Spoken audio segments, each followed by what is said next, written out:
Hey everyone, my name is Riley, and this video is a complete step-by-step tutorial on how to use Zoho Books. So if you are brand new to Zoho Books, and even if you have never used any kind of accounting software before, all you have to do is follow along with this tutorial and you will walk away as an expert. Now, to get started with Zoho Books, I will leave my affiliate link in the description of this video. And if we get started with this affiliate link, this is going to give us the best deals and discounts available. And as an additional bonus for signing up through my affiliate link, Zoho will credit you with $100 in wallet credit. When you create your account, you will receive an email that looks like this, and it essentially says that you have been given $100 in wallet credit because you were referred to Zoho by our referral network. So that's just another little bonus that you get for signing up through my link. So in this area, we can either go through and just get signed up right now, or we might want to go into the pricing area and figure out which plan is going to be best for you. So we can see all of these different options right here. And to make this super simple for you, what I would say is if your business is doing under 50k in annual revenue, then just go for this free plan right here. You can get started with this free forever plan. And then if you are doing more than 50k in annual revenue, then it is worth coming down here and just checking out what you get in each of these plans to see which plan you would need. Once you have figured out the plan that you need, in this example, I'm going to go with the professional plan.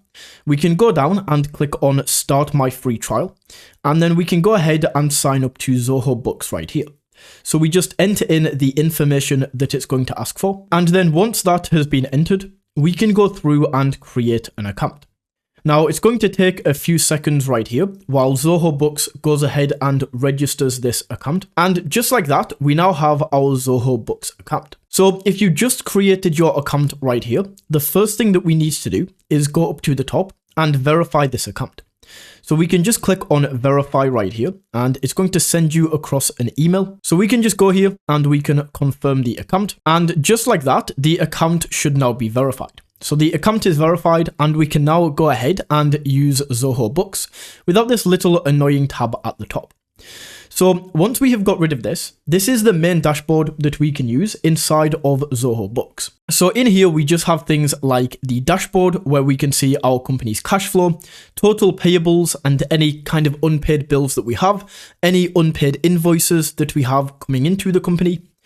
We can also see things like the income and expenses for the year.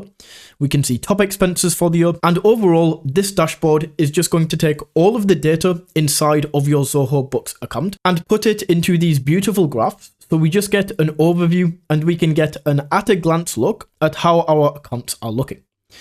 Then over here on the left-hand side, this is the main control panel. And this is how we get into all of the individual areas that we need to inside of Zoho Books. So we will cover all of these as we go throughout the video, but the very first thing that we need to do is actually connect up the bank accounts that we will be using inside of Zoho Books. So we want to go over to banking on this left-hand side. And then as you can see, we can connect our bank accounts and credit cards to fetch all of our transactions. So we just want to go in here and connect our bank account and credit card. So in this area, we can either choose whether we want to go through. And honestly, this is an easier way because let's say we wanted to connect up an Amex card. We would just click into this, and then we can proceed and go through. And then we would just go through here and we can sign into our Amex account to link this up. However, this is just a demonstration account that I am using. So I just want to connect up a test account. So I'm going to go down here and do this manually. However, as I said, this is not what I recommend.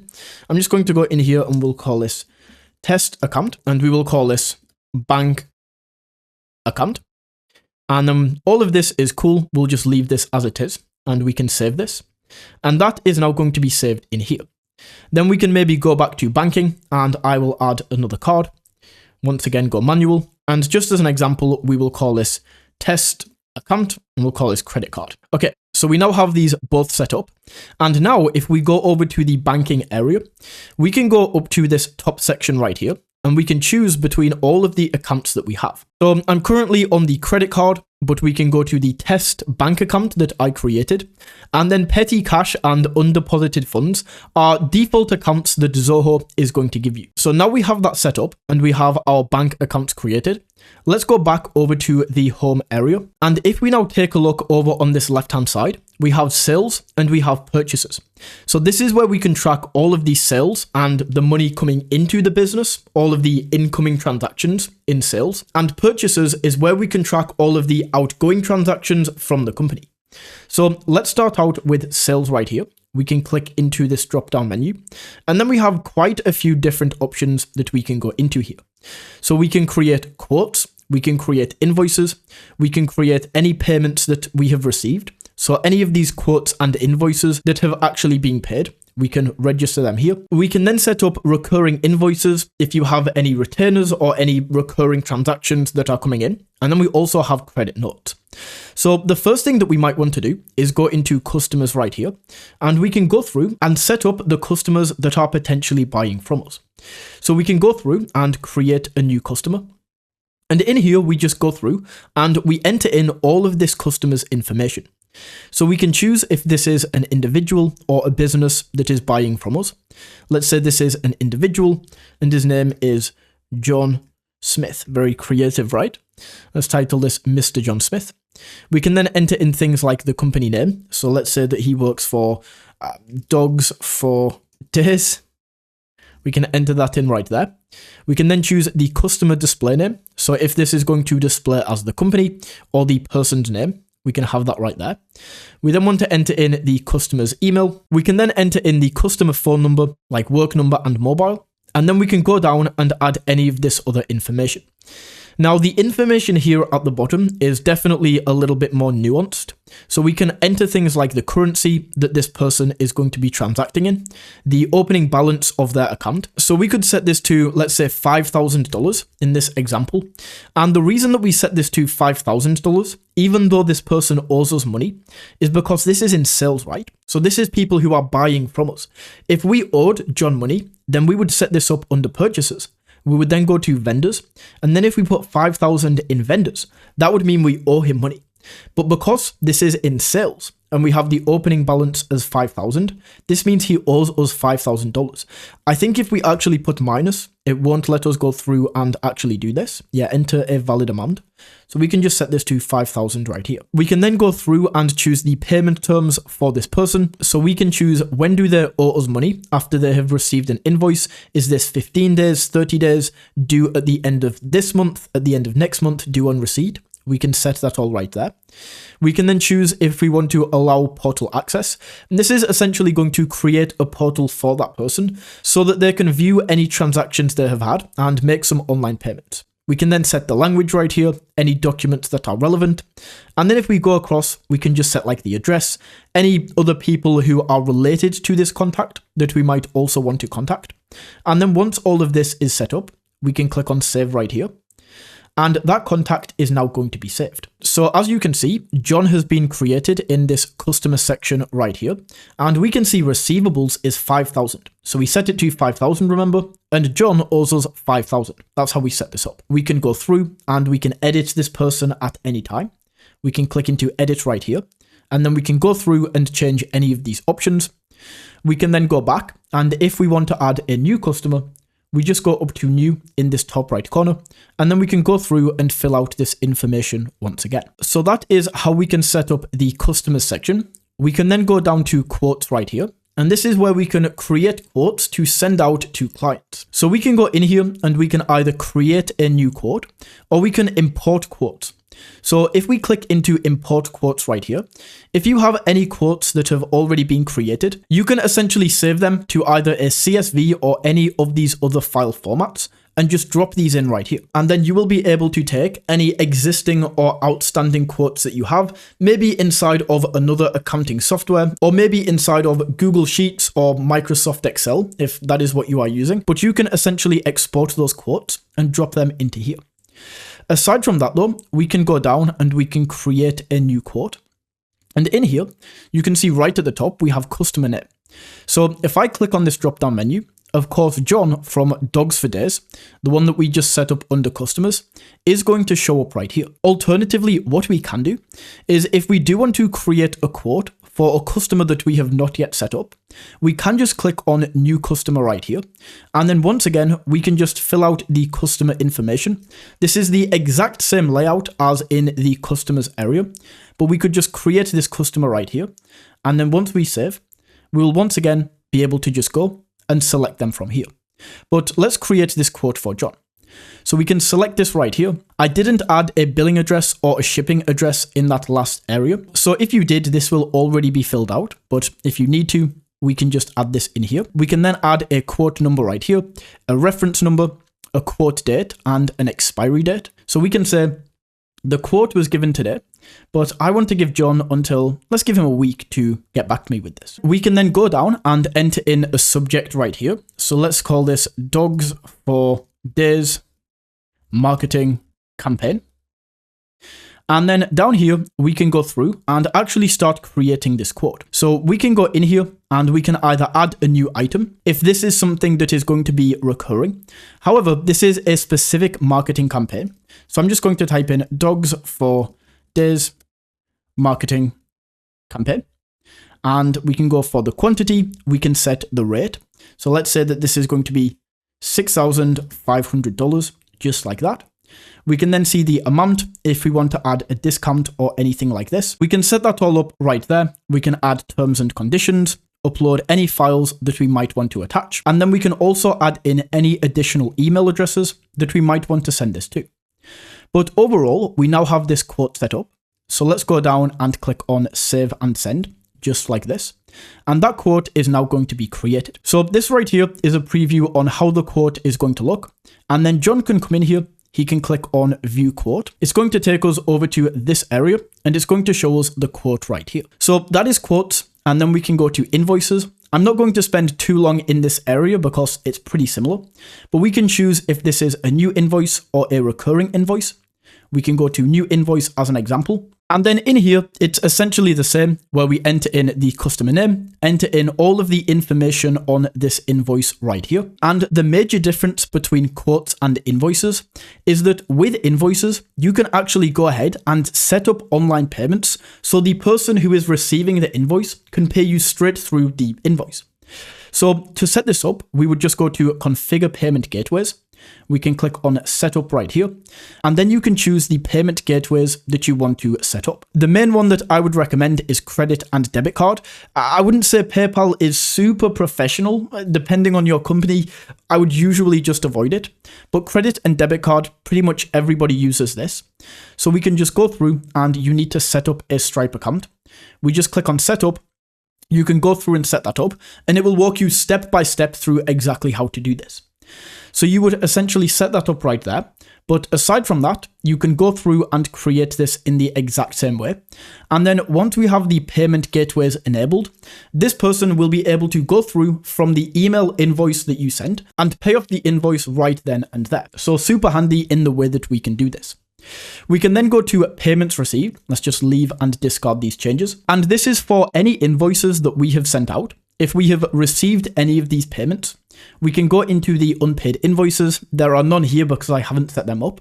But essentially in this area, you would just click into the invoice that hasn't been paid and set this to that the invoice has been paid. Very simple to do right here. Next, we can go down to the purchases area. So we just set up sales and how we are going to be making money for incoming transactions.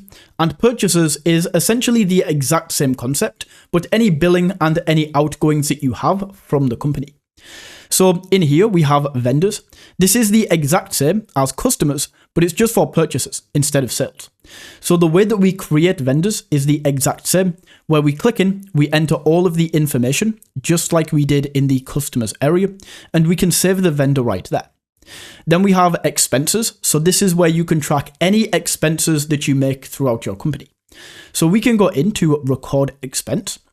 And let's say that in the last month, I bought this Apple keyboard. I needed it for my company. So we can start off with the date that this transaction was made. Let's say I bought this yesterday. We can then go to the expense account and we can choose from any of these. So if we go to expenses right here, which one is this most likely to be? Let's go down. So this is definitely office supplies. We can click into this. Then I can't remember how much this costs, but let's say 150 bucks. We can then go paid through. And in here, we can select the bank account that we set up earlier, that we made this transaction through. So I can go in and let's say that we bought this with our credit card on this test account. Then we can select the vendor. So we can go in here, we can add a new vendor. And then for most of this, you can just ignore this. Like if I bought this from Apple, I'm not going to go through and add Apple's email address and phone number because realistically, I'm not going to be in contact with Apple. The only vendors that you want to add their email address and phone number is more of like B2B transactions where you are actively talking to that vendor. So in here, I would just keep this nice and simple. And for the primary contact, I wouldn't even add this. I would just go here and call this like Apple company name. Select that as Apple right there. And then for the rest of this, I would just leave this blank. Set up a very simple vendor right here, just because this is a simple transaction, right? Then for the reference number, we'll just call this 001. We can add any notes. So I'll just call this Apple keyboard, and then we can save this right here. And that expense is now going to be recorded. If you have any receipts, we can go in and upload these right here. And it's a very good idea to keep track of your receipts. Any receipts that you have, whether it is a physical receipt, whether it is an email that you can just screenshot, you can drop it in right here. We then have recurring expenses. So if you have any software would probably be the best example for this. And I mean, Zoho Books is a prime example, right?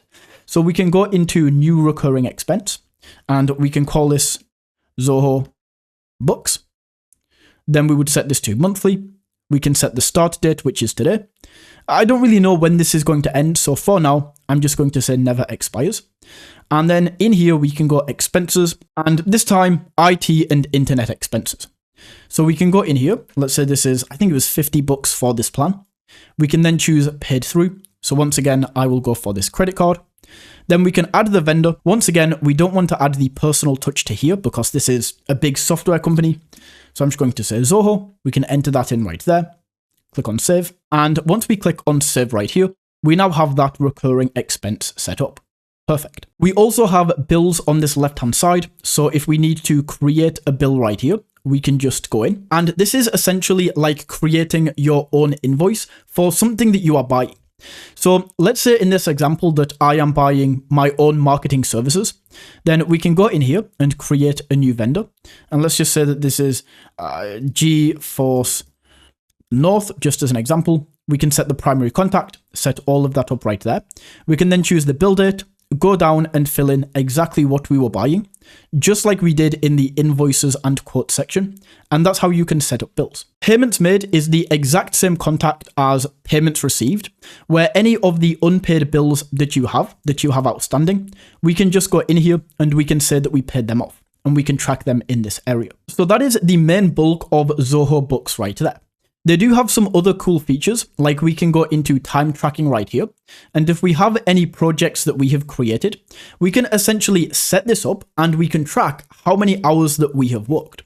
So if I just call this Dogs for Days Marketing Services, we can then select the customer, the billing method. So let's say this is based on project hours. Rate per hour is $100. And then we can go down and set this up right here. And then once we actually have this, we can go over to the timesheet and we can start logging time. And then in here, we can go select task. We can set up a new task. Let's say this is create Facebook ads. And then we can go in and log how long we spent on this. So we can say maybe we spent 6 hours. We can click on save. And just like that, we have now logged the amount of time that we spent on this project. We can also go down to reports on this left-hand side, and we can see all of these different reports that we can get access to inside of Zoho Books. So we have things like a profit and loss report. Let's open this up. We have like a balance sheet. We have sales by customer, sales by item. All of these different reports that we can open up and get a really deep dive into what is going on in this company in these beautifully laid out reports. So we can open this up, and this is just from the information I just entered. We have all of that. We can see a balance sheet right here. And this is how you can access all of your reports inside of Zoho Books. We then have documents. So this is overall any documents that you have scanned into Zoho Books, you will be able to see right here. You can upload any bank statements into this area. Any other files that you have, like receipts or anything like that, we can enter into this area. So that is documents. And then the final option that we have is the payroll area. And this is an additional add-on. So I'm not going to go super deep into this because this is its own software and you do have to pay extra for this. But we can essentially go into try payroll right here. And in here, we would go through and set up like our tax details, our pay schedule, the employees that we have. We can then go down and set up pay runs right here. But as I said, this is extra. This is inside of Zoho Payroll. So I don't want to cover it as this video is specifically about Zoho Books. But overall, that is pretty much everything that you need to know in order to use Zoho Books like a pro. If you found this video valuable, don't forget to smash that like button and tap that subscribe button. And until next time, take it easy.